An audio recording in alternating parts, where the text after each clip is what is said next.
Kemudian di salah satu kasus nanti teman-teman akan melihat adanya variabel gitu ya. Ada 3 variabel gitu di situ teman-teman bisa lihat ada pengaruh-pengaruhnya di situ. Kemudian ada perbedaan antara dalam satu variabel ada perbedaan-perbedaan tertentu gitu ya. Kemudian nanti di situ teman-teman akan diminta itu salah satu kasus. Kasus yang kedua mungkin kasusnya dulu kali ya saya kasih tahu biar teman-teman kurang lebih paham kasusnya apa. Jadi ada kasus pertama ada yang 3 variabel, kemudian ada juga yang 4 variabel gitu ya. Nah di situ teman-teman akan lihat di situ ada pengujian pengaruhnya ini terhadap ini dan sebagainya dan akan ada kerangka modelnya di situ gitu ya. Nanti di situ teman-teman dari 2 kasus itu kurang lebih teman-teman akan diminta untuk menjawab rumusan masalah yang ada gitu ya dengan teknik analisis apa yang mau teman-teman jawab gitu. Nah ini udah menjurus banget nih sebenarnya nih. Kemudian dari variabel tersebut nanti akan ada indikator-indikator tertentu yang misalnya ditambah, indikatornya ditambah, kemudian respondennya misalnya ditambah dari sebelumnya berapa orang, kemudian ditambah berapa orang. Nah, kemudian setelah ditambah itu tekniknya, teknik analisisnya akankah sama atau akan berubah? Gitu. Nah, kalau berubah, perbedaannya apa? Mengapa berubah?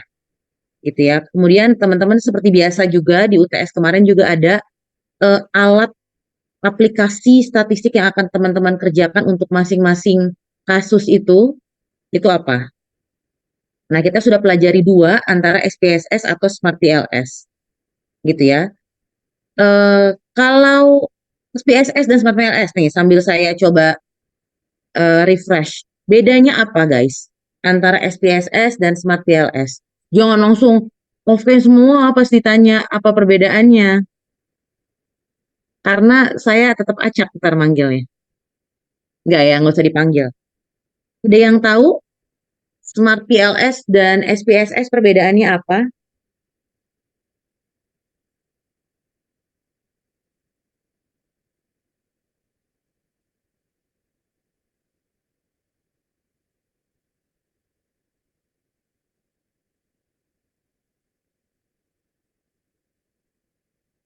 Halo guys, perbedaan antara SPSS dan Smart PLS, ada yang tahu? Kalau yang paling mudah untuk teman-teman lihat adalah kalau Smart PLS itu biasanya dia salah satu yang bisa dikenali ya kita menggunakan Smart PLS kalau ada mediator, variabel mediasi di dalamnya. Itu kalau sudah ditemukan variabel mediasi itu sudah satu kemungkinan besar bahwa kasus tersebut, penelitian tersebut itu harus dipecahkan dengan menggunakan Smart PLS, gitu ya. Kemudian kedua, kalau respondennya seperti apa, guys? Kalau respondennya itu cukup banyak, gitu ya. Respondennya ada di atas 70 atau 80 itu dia menggunakan Smart PLS. Kenapa menggunakan Smart PLS? Karena SEM itu membantu untuk menghitung jadi semakin banyak responden, kemungkinan untuk data tersebut nggak normal itu semakin tinggi, gitu ya. Dan kemudian kedua, SEM itu membantu untuk normal yang nggak tinggi, dan kemudian kedua ada variabel laten di dalam SEM. SEM itu membantu untuk menghitung variabel laten, gitu. Jadi kenapa kalau misalnya ada mediator, ada mediasi, variabel mediasi dan respondennya lebih dari 70 atau bahkan lebih dari 100 itu sangat baik untuk menggunakan SEM karena dia semakin complicated, SEM itu semakin memudahkan karena dia tidak terlalu melihat normalitas. Kalau SPSS itu kita harus lihat datanya normal dulu, baru dia bisa untuk di running. Kalau enggak nanti akan kesulitan untuk mendapatkan data tersebut valid dan reliabilitas dan reliable gitu. Nah itu. Kemudian setelah itu teman-teman akan ditanyakan, kita masuk lagi ke statistik UAS kisi-kisinya. Lalu teman-teman akan diberikan di situ, selain diberikan kerangka, kemudian ada variabelnya juga, akan diberikan data.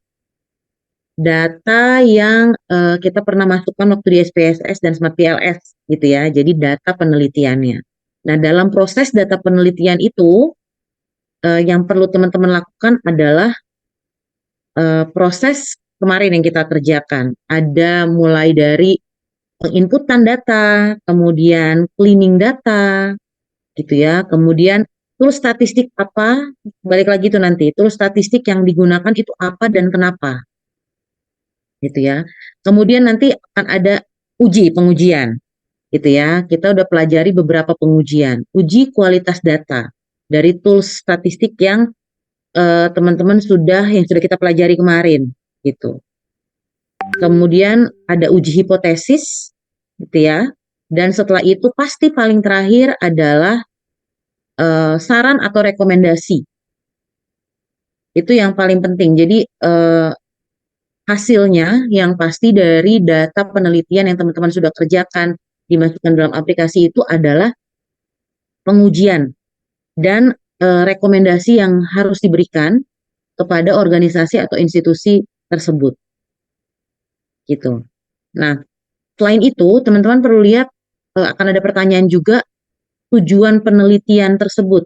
Jadi teman-teman harus melihat tools statistik tersebut, kenapa teman-teman memilih tools itu, karena tujuannya adalah supaya penelitian tersebut dapat tercapai.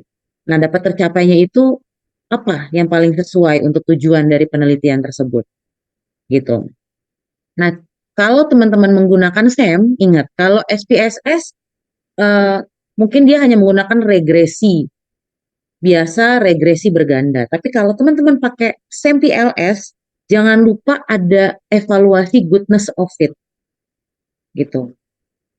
Nah, dari goodness of fit itu, teman-teman harus cek goodness of fit yang sudah kita pelajari itu mana saja yang goodness, mana aja yang marginal fit, mana yang marginal, mana yang goodness, gitu ya. Mana yang tidak baik, mana yang goodness, mana yang cukup baik, mana yang sangat baik. Yaitu goodness of fit-nya paling cocok, gitu ya. Paling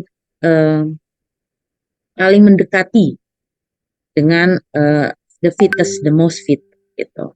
Terus kemudian uji hipotesisnya, gitu ya. Tadi setelah teman-teman memasukkan data, penginputan data, gitu ya. Kemudian teman-teman cleaning data, tahu kan teman-teman apa yang harus diubah kalau numerik buat numerik, kalau scale jadi scale, gitu ya. Setelah itu masuk ke variable view. Setelah masuk ke variable view, masuk ke data view. Nah, di data view itu apa yang mau dikerjakan kalau SPSS? Kalau Smart PLS apa yang harus dilakukan setelah itu?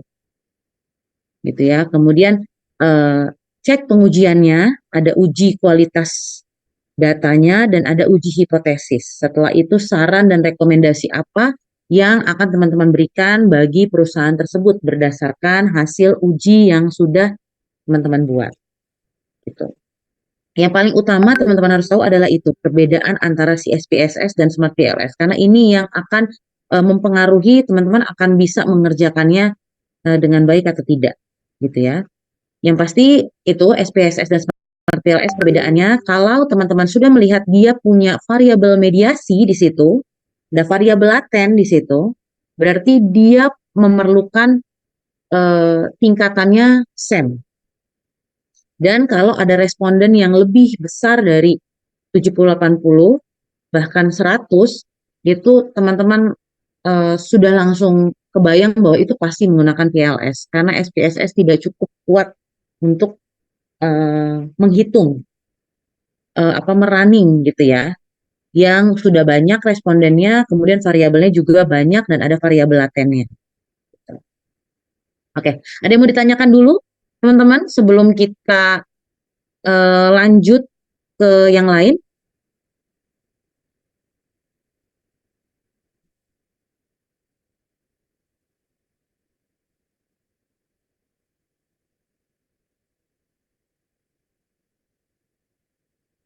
Kalau nggak ada, boleh reaction apapun. Saya tahu kalau teman-teman sudah sudah mengerti tentang kisi-kisinya. Ini beneran nggak ada yang mau nanya kisi-kisi lagi? Udah ngerti semua kah? Oke, sip.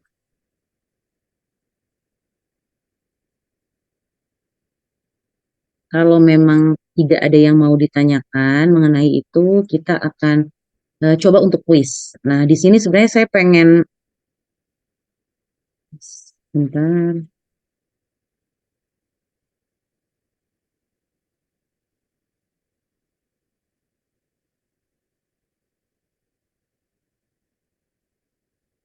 oke, sebentar ya guys.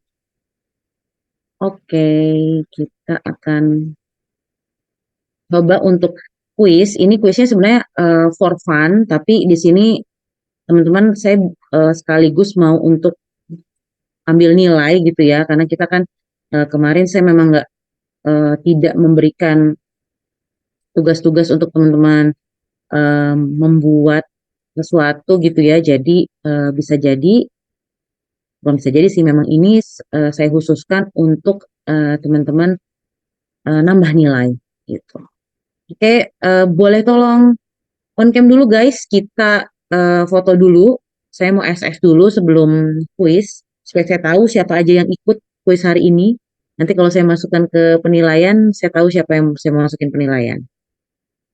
Oke,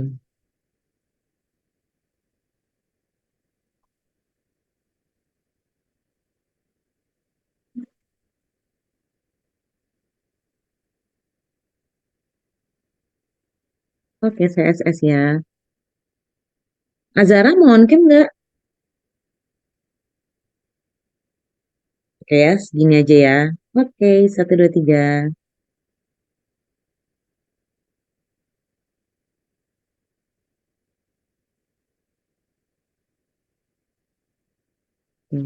Saya save dulu.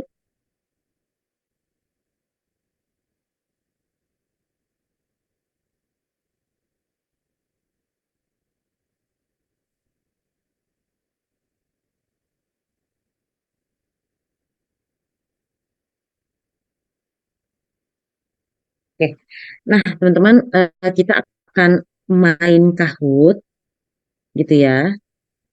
Dan ini saya harap semuanya ikut masuk. Ini ada 37 orang, 37 semuanya ikut masuk ya. Ini salah satu untuk merefresh sih sebenarnya, untuk nanti semuanya teman-teman untuk UAS nanti gitu ya.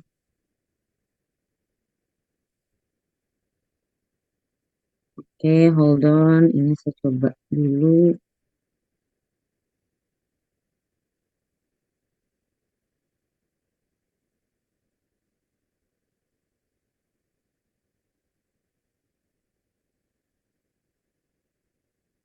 Oke, apakah sudah terlihat guys? Sekarang tolong on mic guys, karena kalau tidak on mic saya nggak tahu nih. Sudah kelihatan? Oke, oke, kita start ya.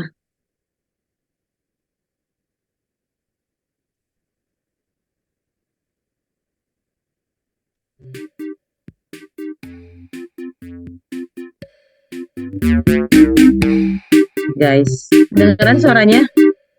Supaya nggak terlalu sunyi. Oke, silahkan untuk teman-teman masuk dulu. Apakah sudah terlihat? Saya harap 37 orang masuk ya.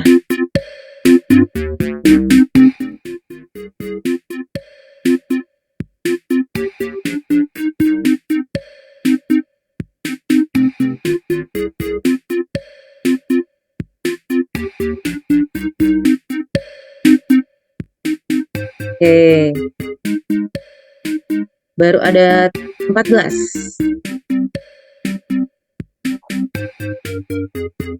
Kita ada 37.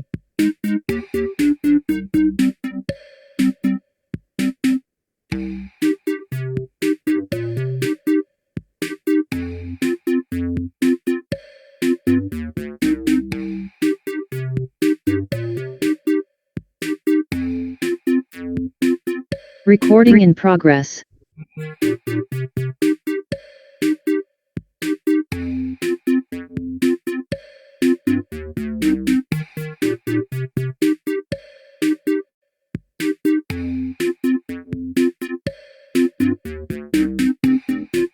Tiga orang lagi, siapa yang belum?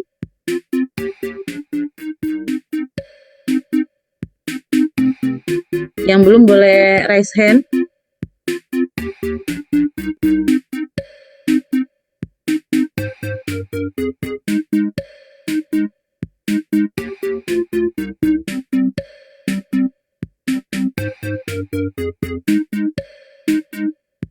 Oke, kita tunggu sampai 19.23 ya. Di saya 19.22, 19.23. Kalau tidak masuk berarti kita tinggal gitu ya. Berarti lagi AFK. Away from computer.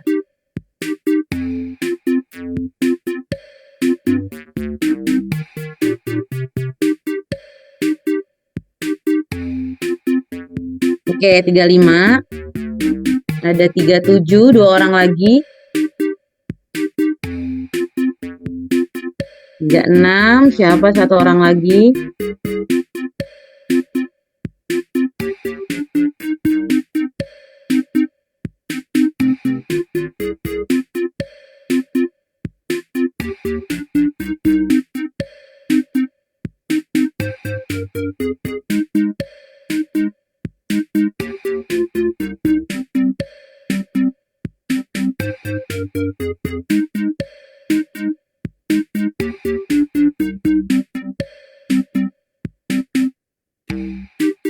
Oke, satu lagi karena udah 19.23. Siapa satu lagi yang belum? Ayo, supaya tidak ada yang tertinggal. Siapa yang belum, guys?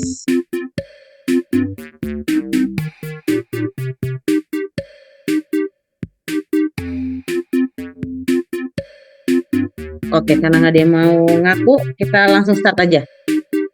Oke.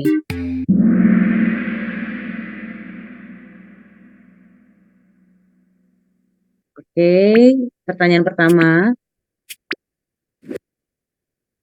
Oke.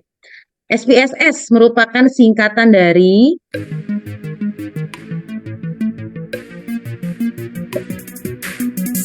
ini sambil browsing nih kayaknya. SPSS, teman-teman ingat SPSS itu biasanya digunakan aplikasi untuk ilmu apa? Gitu ya. Oke.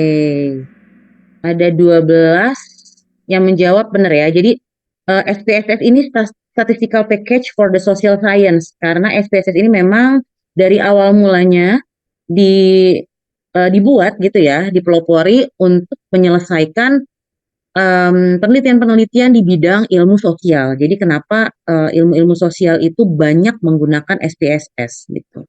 Salah satu contohnya kita di manajemen gitu, kemudian psikologi menggunakan itu, sosiologi juga. Gitu ya. Loh, kok ini ya 955. Oke. Sip guys, kita lanjut. Kita lihat siapa yang Oke, Azhar. Sip, lanjut. Fungsi utama dari SPSS adalah fungsinya membuat desain grafis penelitian, menghapus data responden, mengolah, menghitung, dan menganalisis data statistik, atau membuat proposal penelitian otomatis. Ini nggak susah ya, masih gampang. Oke, sip. Good. Mengolah, menghitung, dan menganalisis data statistik. Kayaknya semuanya udah tahu. Udah firm ya. Kita lanjut. Oke, Azhar dan Bika dan Raihan, 3 teratas. Oke, next ini adalah true or false. Pada SPSS, data view digunakan untuk memasukkan dan mengedit data responden. Ya, itu betul atau salah? Data view. Kalau kita mau cleaning, scanning, itu ada di mana? Oke, sip. True. 5 ada yang false. Berarti nggak ikut kemarin kali ya pas SPSS ya. Oke.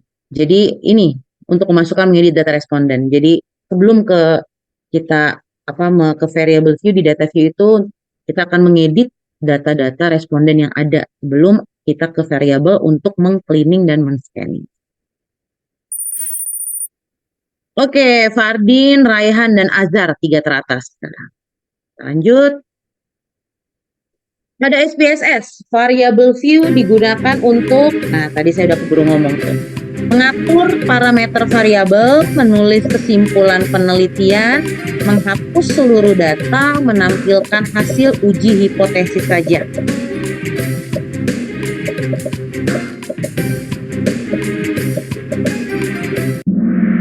Oke. Mengatur parameter variabel gitu ya. Di situ kenapa kita mengatur parameter variabel? Karena untuk mengecek apakah harus mengubah data yang jenis data. Kemudian di situ juga untuk mengecek apakah perlu adanya desimal gitu ya. Jadi mengatur parameter dari variabel yang ada. Oke, kita lihat siapa 3 teratas. Ada Fardin, Raihan, dan Najma. Oke, dan next. Lanjut, kita di true or false. Masuk ke PLSM. PLSM digunakan untuk menganalisis hubungan kompleks antar variabel laten dan indikator.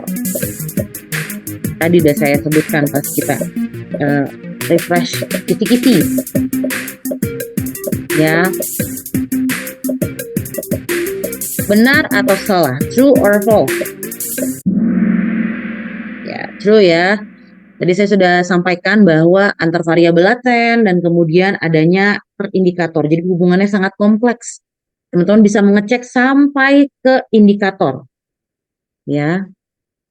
Oke, kita lihat scoreboardnya. Masih Fardin, Najma, dan Putri. Oke, kita lanjut. Salah satu dari keunggulan SEM PLS atau PLS-SEM adalah hanya bisa digunakan untuk sampel yang besar, tidak dapat digunakan untuk model yang kompleks, mampu menangani sampel terbatas dan data non-normal, atau hanya digunakan untuk analisis deskriptif sederhana. Yes. Tuh, mampu menangani sampel terbatas dan data non-normal. Ya. Walaupun makin banyak responden pun Smart PLS juga bisa digunakan. Tapi dia sampai sampel terbatas dan bahkan datanya yang non-normal pun bisa digunakan gitu ya. Oke. Kita lihat siapa yang tertinggi, Najma, Farden, dan Raihan. Nah, lanjut. Outer. Nah, outer model dalam PLSM berfungsi untuk menguji hubungan antar konstruk laten, menentukan jumlah responden penelitian, mengganti teori penelitian, atau menghubungkan indikator dengan variabel laten. Outer. Jadi dalam Smart PLS ada inner dan outer. Nah, untuk outer itu adalah untuk menghubungkan antara indikator dengan variabel laten. Seberapa besar per indikator itu punya pengaruh terhadap variabel yang ada. Ya. Oke, ada Raihan, Putri, dan Najma, 3 teratas. Kita lanjut. Nah, kali ini sliders. Ini double point. Masih ingat gak teman-teman nilai dari outer loading yang ideal dalam validitas konvergen? Ya valid nggak gitu ya? Konvergen itu kan melihat adanya data yang berbeda, data yang acak gitu ya. Valid atau tidak? Minimal data valid yang harus dimiliki oleh validitas konvergen berapa?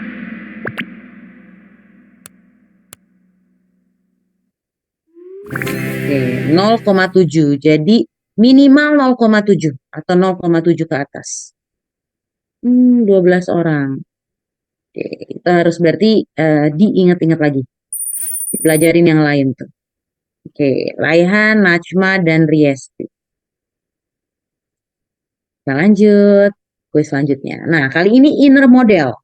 Nilai R-square digunakan untuk melihat apa? Nilai R-square. R-square itu R kuadrat ya.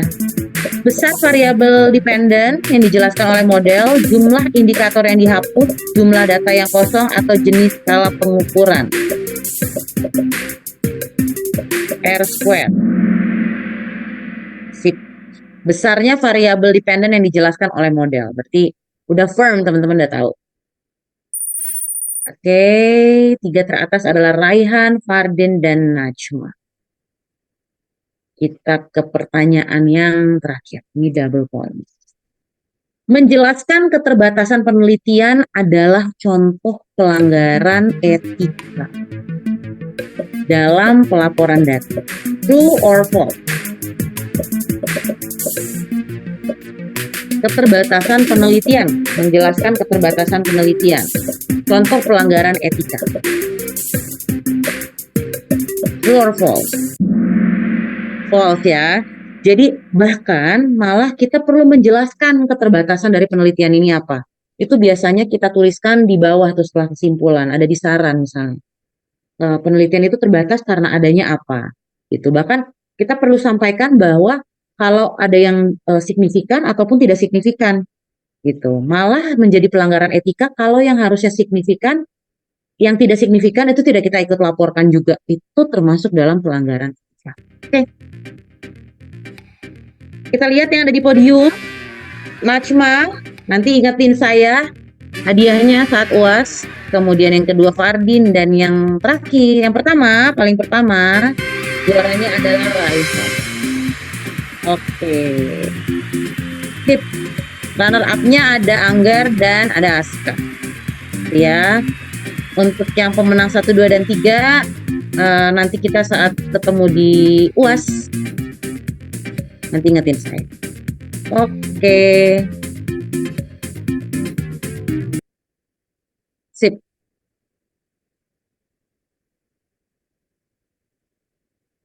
Oke, tunggu guys. Ini di saya masih bersuara. Oke. Ada yang mau ditanyakan, teman-teman?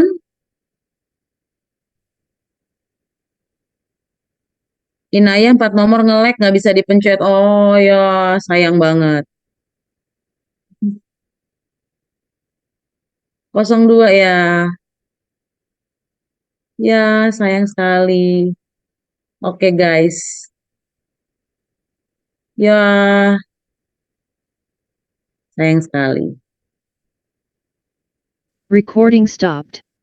Nggak apa-apa. Oke, sip. Rematch, mau rematch? Kalau rematch lagi udah tahu dong jawabannya. Kan udah tahu jawabannya guys. Saya belum bikin soal tambahan. Rehan curang, kenapa Rehan? Oke guys, ini kan less than 1 minute nih. Nanti kita masuk kembali ya. Karena kita akan absen dulu. Sebelum kasih hadiah cek GPT. Oke.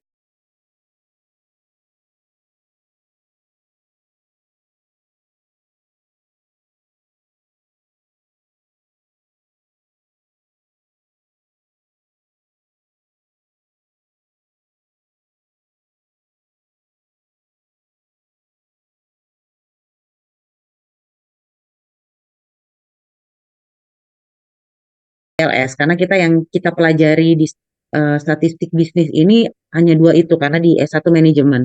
Kalau kemarin saya di akuntansi ada stata juga. Kalau kita malah udah lebih enak karena hanya 2 antara SPSS atau Smart PLS. Nah, teman-teman mau menggunakan yang mana? Itu tadi yang sudah saya sampaikan dari 2 itu hal yang paling kentara dari saat teman-teman lihat based on data, based on study case yang diberikan. Itu kalau yang menggunakan Smart PLS itu pasti karena dia punya variabel laten gitu dan dia punya banyak indikator gitu ya, variabel laten dan ada banyak indikatornya, kemudian punya responden yang cukup cukup banyak gitu ya. Kemudian kalau SPSS itu biasanya kasus-kasus atau penelitian yang lebih mudah karena tidak memerlukan adanya penelitian yang sangat dalam per indikator dari variabel-variabelnya gitu. Terus kemudian untuk yang menang jangan lupa untuk menagihkan plus yang pemenang keempat dan kelima gitu. Nanti kita lihat apa yang akan diberikan atau nggak diberikan sama sekali, terlihat lah pokoknya. Yang pasti teman-teman saat UAS nanti saya ingatkan lagi untuk mempersiapkan baik SPSS maupun Smart PLS. Dua itu harus ada. Sekalipun nanti misalnya teman-teman mau menggunakan dua-duanya dengan Smart PLS misalnya atau dua-duanya dengan SPSS, tergantung dari soal yang ada. Tapi teman-teman usahakan untuk mempersiapkan dua itu. Nah, untuk SPSS, kalau Smart PLS kan mungkin teman-teman udah membeli gitu ya, atau bareng-bareng dengan sesama teman yang lain untuk membeli yang original atau membeli yang non original ataupun yang seperti apa pun bentuknya gitu ya yang ada di hmm, marketplace gitu. Nah, kalau Smart PLS rasa-rasanya aman. Tapi kalau yang SPSS itu kan ada yang trial kemarin. Nah, kalau yang trial teman-teman persiapkan karena trialnya pasti sudah habis dari yang kita coba sekitar sebulan yang lalu. Nah, teman-teman perlu beli di marketplace juga dan perlu persiapkan. Berarti nggak bisa pakai trial. Atau kalau mau pakai trial sebenarnya bisa dengan menggunakan em, apa namanya eh, email yang berbeda gitu. Nah, sebelumnya misalnya emailnya apa, teman-teman buat email lagi dan itu mungkin bisa menggunakan student trial. Nah, ini dia. Jangan menggunakan student trial, tapi gunakanlah yang trial yang umum, yang general trial. Karena di student trial itu ada banyak aplikasi, di dalam aplikasi itu ada banyak fiturnya yang tidak bisa digunakan. Jadi, nanti kalau teman-teman pengen gunakan trial, jangan yang student trial, tapi yang benar-benar general trial. Gitu. Oke, SPSS dan Smart PLS sudah teman-teman persiapkan itu, kemudian pelajari mengenai uji hipotesis dan uji-uji yang lain, gitu ya, juga goodness of fit. Jadi teman-teman perlu persiapkan itu, goodness of fit nilainya berapa yang perlu dipersiapkan, ada minimalnya berapa untuk dia disebut goodness, gitu ya, bahwa si aplikasi tersebut penghitungannya itu goodness, mana yang marginal fit, gitu. Terus kemudian setelah penghitungan baik uji-uji, baik uji T, uji F, uji hipotesis, kemudian nanti teman-teman harus mengaplikasikannya dengan analisis. Analisanya itu apa yang diperlukan, gitu ya. Pertama pengaruhnya, apakah signifikan pengaruh yang ada? Jawab dulu dari pertanyaan yang diminta. Pengaruh antara variabel X ke variabel Y ke variabel X1, 2 misalnya, kemudian variabel Y1, 2 dan ada variabel Z-nya. Nah, pengaruhnya ke semuanya itu. Hipotesisnya apa? Kemudian pengaruh dari di hipotesis kan ada pengaruh dari variabel ini terhadap ini. Nah, itu pengaruh tersebut signifikan atau tidak signifikan dan positif atau negatif. Itu pertama harus uji hipotesis itu tercerahkan dulu. Setelah itu baru teman-teman analisa lebih dalam dengan pengaruh yang ada itu apa yang harus dilakukan, apa yang harus dikerjakan. Dengan pengaruh X1 terhadap Y itu ternyata signifikan dan positif. Oleh karena itu analisa itu apa yang harus dilakukan oleh organisasi. Kalau pengaruh variabel X, coba saya cek lagi ya. Oke, sebentar guys.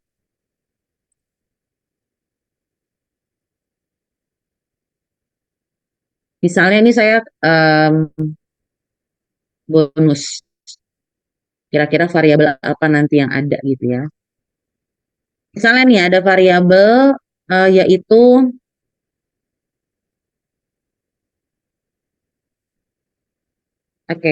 work laser conflict gitu ya. Work laser conflict terhadap eh, ya jangan itu.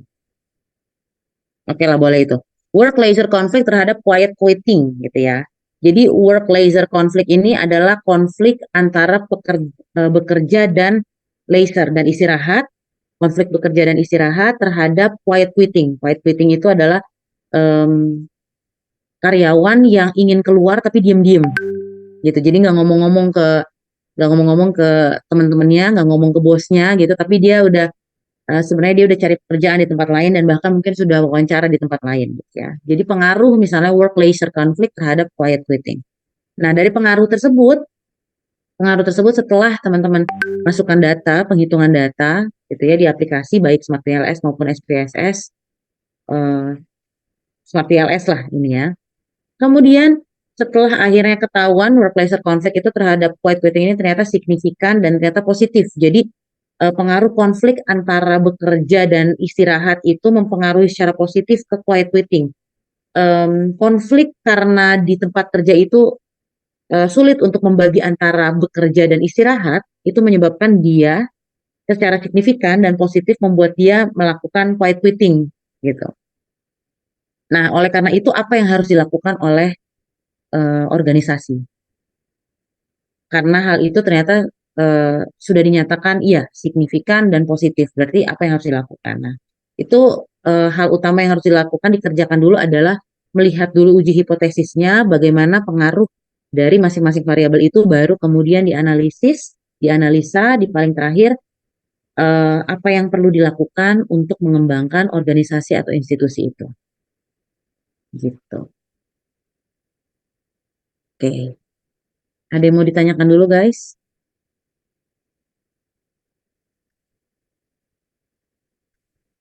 Sepertinya kurang lebih udah mengerti. Nah, kemudian untuk saya juga ada janji untuk rekaman dari SPSS dan Smart PLS itu akan saya berikan nanti ke BRI. Kebetulan saya itu minggu ini dan minggu depan itu saya akan klasikal Latsar CPNS. Jadi sehingga saya kemungkinan besar akan away dari komputer atau tidak nggak nggak standby gitu ya, karena saya akan menginap di PPSDM kementerian gitu. Jadi sepertinya dia agak jauh dari, saya nggak ada di tempat lah gitu ya. Jadi mungkin saya akan kirimkan itu tuh sampai minggu depan. Jadi mungkin saya akan kirimkan sekitar tanggal 2 atau tanggal 3 kalau misalnya saya nggak sempat di sekarang ini. Tapi saya coba kalau saya sempat sebelum saya harus nginep itu saya udah kirimkan ke BRI. Itu supaya teman-teman bisa pelajari. Oke, paling itu untuk pertemuan terakhir kita. Adakah yang mau bertanya nih terakhir mengenai UAS ataupun mengenai yang lain? Boleh silahkan sebelum saya akhiri.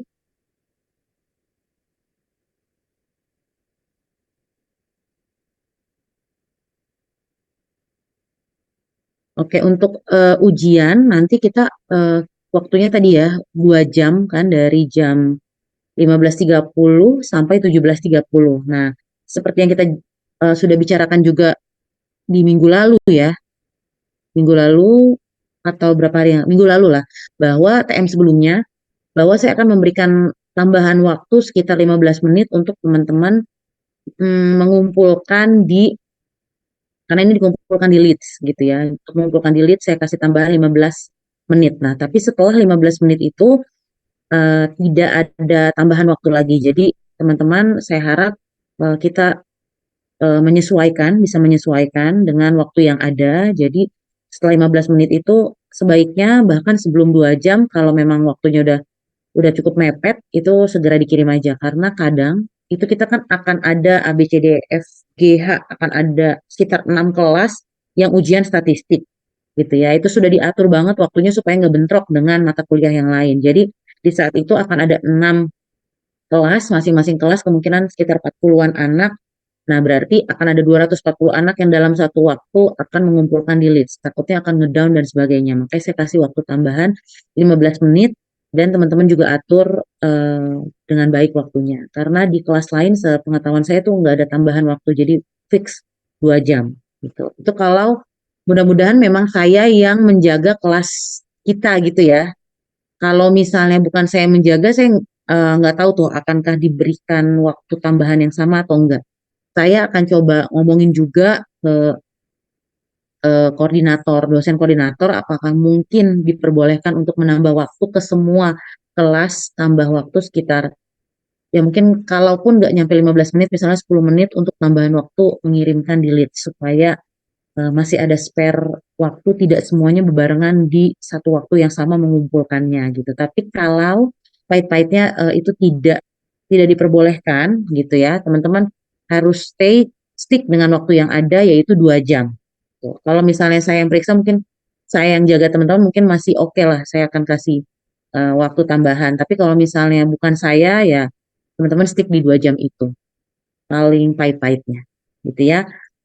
Oke, kalau nggak ada pertanyaan, saya terima kasih banyak teman-teman untuk beberapa pertemuan kita dari mulai UTS sampai UAS. Ada 7 pertemuan bersama-sama. Terima kasih untuk eh, teman-teman yang memperbolehkan juga untuk kita kelas pengganti, bahkan lebih sering kelas pengganti gitu ya, ketimbang kita bertemu di kelas. Tapi mudah-mudahan itu tidak mengurangi mengurangi dari intisari makna dari kuliahan kita di statistik ini. Teman-teman paham apa yang perlu dilakukan dalam proses pengerjaan di penelitian.